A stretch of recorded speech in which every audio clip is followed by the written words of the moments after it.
Assalamualaikum warahmatullahi wabarakatuh. Sebelum kita mulai, mari kita mengucap Bismillah. Halo semuanya.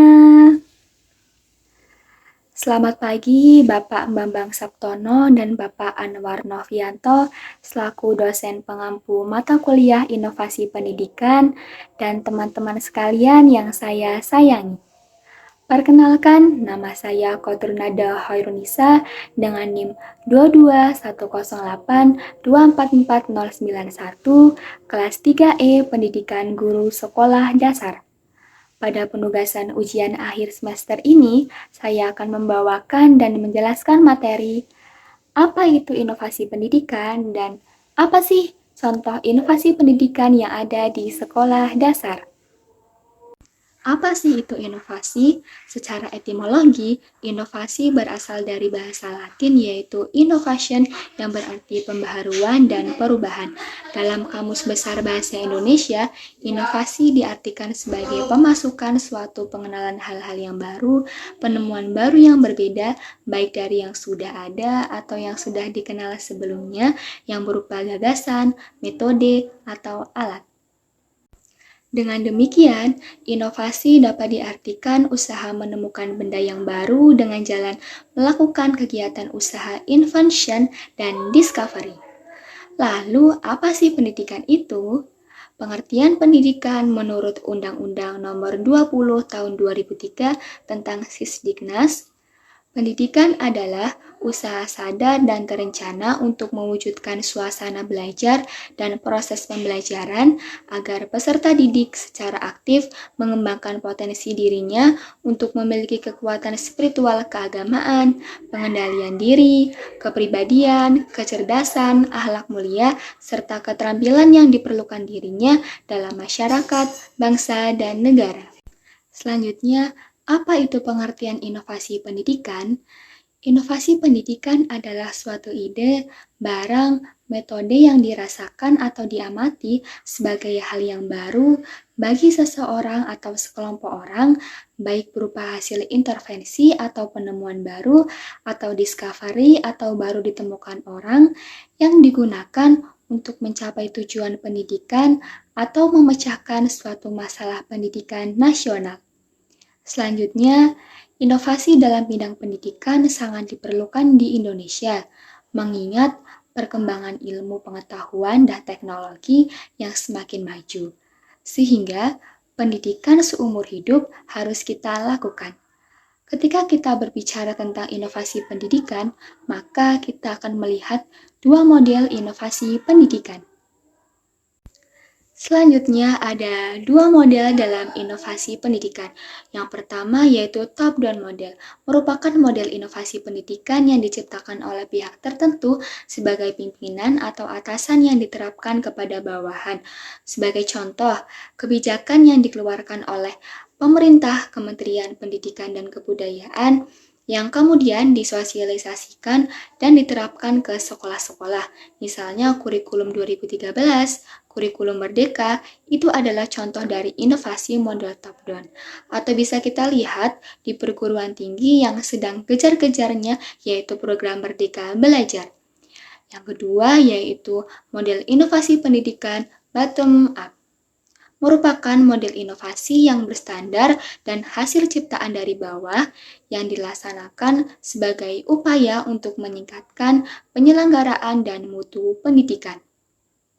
Pada model inovasi ini, sifatnya yaitu berasal dari guru-guru yang kemudian nanti bisa diterapkan di sekolah-sekolah.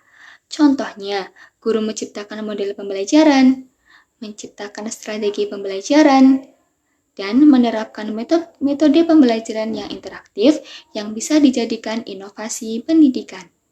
Lalu ada sasaran inovasi pendidikan. Yang pertama ada guru, siswa, kurikulum, fasilitas, dan lingkup sosial masyarakat. Ketika kita berbicara tentang inovasi pendidikan, tidak lepas dari kendala-kendala yang muncul, yaitu dari pihak pelaksana inovasi sendiri, seperti guru atau pemerintah, siswa, kurikulum, dan lingkup sosial masyarakat. Oleh karena itu, di dalam inovasi harus terdapat strategi inovasi pendidikan. Yang pertama yaitu strategi fasilitatif, merupakan penyediaan fasilitas dengan maksud agar inovasi pendidikan berjalan dengan mudah dan lancar. Yang kedua, strategi pendidikan. Strategi pendidikan dilakukan untuk menyampaikan maksud kepada sasaran perubahan mengenai bentuk dan inovasi yang akan dilaksanakan. Yang ketiga, strategi bujukan merupakan strategi yang dilakukan untuk mempersuasi sasaran perubahan agar mau mengikuti inovasi yang dilakukan. Yang keempat, strategi paksaan merupakan strategi yang untuk memaksa klien atau sasaran perubahan untuk mencapai tujuan perubahan. Selanjutnya kita akan membahas materi yang kedua, yaitu inovasi pendidikan di sekolah dasar. Inovasi di sekolah dasar terjadi pada sistem sekolah yang meliputi komponen-komponen yang ada, di antaranya terdiri atas kurikulum, tata tertib, dan manajemen organisasi pusat sumber belajar. Selain itu, yang lebih penting adalah inovasi dilakukan pada sistem pembelajaran atau yang berperan di dalamnya adalah guru, karena secara langsung yang melakukan pembelajaran di kelas ialah guru.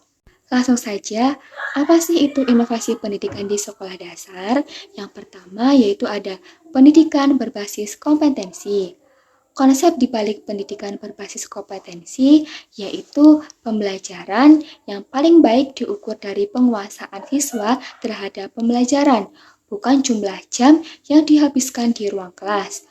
Pendidikan berbasis kompetensi adalah perubahan besar dalam arti budaya sekolah, struktur, dan pedagogi yang berfokus untuk memastikan bahwa semua siswa harus berhasil dan mengatasi kekurangan mendasar dari model pendidikan tradisional. Yang kedua, pembelajaran e-learning. E-learning disebut juga sebagai pembelajaran online. Pembelajaran ini memperoleh pengetahuan yang terjadi melalui teknologi dan media elektronik. Biasanya, e-learning melakukan di internet, di mana siswa dapat mengakses materi pembelajaran secara online. Yang ketiga, buku teks digital. Buku digital yang dimaksudkan merupakan buku teks dalam proses pembelajaran. Buku teks digital juga dikenal sebagai buku elektronik. Ada keuntungan potensial dari buku digital ini karena menawarkan biaya yang lebih rendah dan lebih mudah untuk memantau kemajuan siswa. Yang keempat yaitu ada pembuatan yel-yel. Yel-yel ini biasanya digunakan sebelum pembelajaran dimulai, dengan guru mengajak siswa-siswa untuk bersama-sama mengucapkan beberapa yel yang telah diajarkan. Adapun salah satu contoh yel yang digunakan sebelum memulai pembelajaran yaitu memulai untuk berdoa. Tangan ke atas menggapai bintang, tangan ke samping burung yang terbang, tangan ke depan ikan berenang, duduk yang manis siap berdoa. Lanjut yang kelima yaitu pemberian reward. Anak kelas bawah amat senang apabila usaha belajarnya dihargai dan mendapat pengakuan dari guru. Tujuannya agar mendorong siswa agar lebih giat belajar, memberi apresiasi atau usaha mereka, dan menumbuhkan persaingan yang sehat antar siswa untuk meningkatkan prestasi. Lalu yang keenam, guru dapat menciptakan model, metode, dan media pembelajaran yang interaktif bagi anak sekolah dasar. Contohnya, media berbasis audiovisual, metode tanya jawab atau diskusi. Baik, itu saja mungkin penjelasan apa itu inovasi pendidikan dan contoh inovasi pendidikan yang ada di sekolah dasar. Sekian dari saya, bila ada kurangnya, saya mohon maaf sebesar-besarnya. Wassalamualaikum warahmatullahi wabarakatuh.